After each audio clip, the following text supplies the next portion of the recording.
There are racing tracks which are known as flappers tracks. They're totally unregulated. There's no industry that regulates them. So every Saturday there's a presence outside the stadium, and then we try to get into the town to do town centre awareness events, normally once a month or We so. hear a lot down there. We hear the dogs screaming. Yeah, they do something called the greyhound scream of death when they think they're hurt, and it is a blood-curdling noise. Last year, in 2017, 1,013 greyhounds were killed as a direct result of racing. There's no numbers known for the dogs that are disposed of if they don't make the grade. We know of cases where puppies have been drowned. Greyhounds are just a commodity to the industry. You know, they're easily disposable. It's perfectly legal to have your greyhound euthanised purely on economic grounds.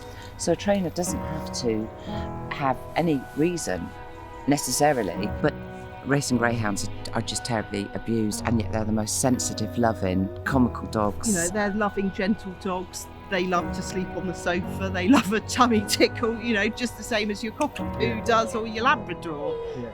You know, if Labradors were treated like this, there'd be a public outcry, purely because they're seen as pets. Whereas a greyhound, people's automatic reaction is they'll see a greyhound and they think, oh, it's a racing dog. And that's as far as they think, unfortunately. This is Minty, and he's nearly 9 years old, and I've had him for 6 years.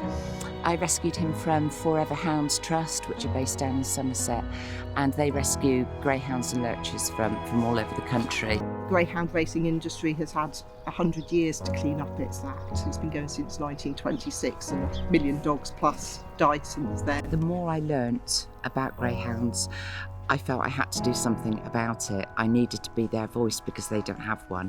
We do a greyhound social walk every month, and they absolutely love all getting together and walking together. As puppies, that's all they ever know is other greyhounds. So some greyhounds can have trouble socialising with other breeds of dog. Because they've never seen them. They've never seen them. On October the 31st, a very well-known, recognised independent greyhound group took over kennels next to them that they've been trying to acquire for the last couple of years. He was given a £40,000 grant to renovate these kennels and didn't spend a penny of it on those kennels. The conditions when they went in was absolutely horrific. They were filthy dirty, smelt of urine, faeces, which was still present in a lot of the kennels. Dogs were so distressed in these kennels that they'd clawed their way through the breeze block. Every time a greyhound races, it potentially is risking its life. Every day that dog races, it's racing for its life. So yes, they love to run, but I wouldn't say they love to race.